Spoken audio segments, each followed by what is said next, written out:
Also press this bell icon. मूं पक सुञाता पंहिंजा हाके धारियुनि सां गॾु धाड़े में। मूं पक सुञाता पंहिंजा हाके धारियुनि सां गॾु धाड़े में। थे वाट ॾिसां हूं वेरनि खे वेही वांगिड़नि जे वाड़े में। मूं पक सुञाता पंहिंजा हाके धारियुनि सां गॾु धाड़े में। थे वाट ॾिसां हूं वेरनि खे वेही वांगिड़नि जे वाड़े में। तन गाही गाही गाह कया कई ॻाढ़ा गभरू ॻोठाणा। तन गूंज मचाई गोलियुनि जी थिया वांगी वतन में वेगाणा। तन भाग भलेरनि भाॻनि जा सभु भींग कया आहिनि भोबाणा। तन साह सुकायो सांगियुनि जो हर सांगी सीनो साड़े में। मूं पक सुञाता पंहिंजा हाके धारियुनि सां गॾु धाड़े में।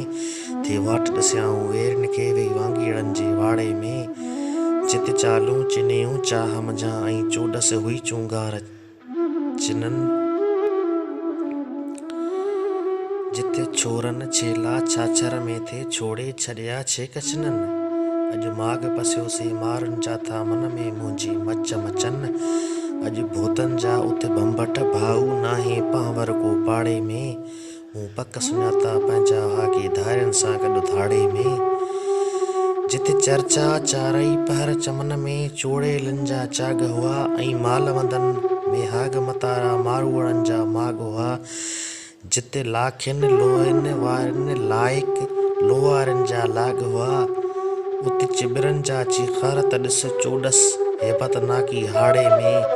मूं पक सुञाता पंहिंजा हाके धारियुनि सां गॾु धाड़े में। थे वाट ॾिसां हूं वेरनि खे वेही वांगिड़नि जे वाड़े में। मूं पक सुञाता पंहिंजा हाके धारियुनि सां गॾु धाड़े में। थे वाट ॾिसां हूं वेरनि खे वेही वांगिड़नि जे वाड़े में।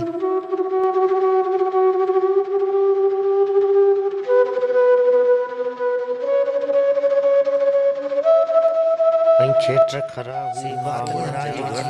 गद्दारनि खे कयूं छो ग़ुलामी गैरनि जी। अॼु गर्व कबो गद्दारनि खे ऐं कयूं छो ग़ुलामी गैरनि जी।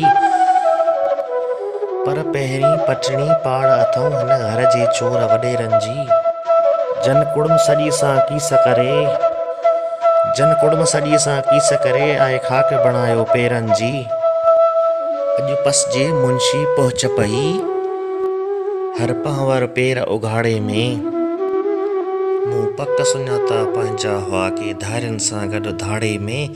थे वाट ॾिसां हूं वेरनि खे वेही वांगिड़नि जे वाड़े। अस्सलाम वालेकुम दोस्तों, जेकॾहिं हीअ शाइरी तव्हांखे पसंदि आई आहे त मुंहिंजे यूट्यूब चैनल खे सब्सक्राइब कंदा ऐं बेल आइकन खे दबाईंदा ऐं हिन वीडियो खे लाइक कंदा ऐं दोस्तनि सां शेयर कंदा।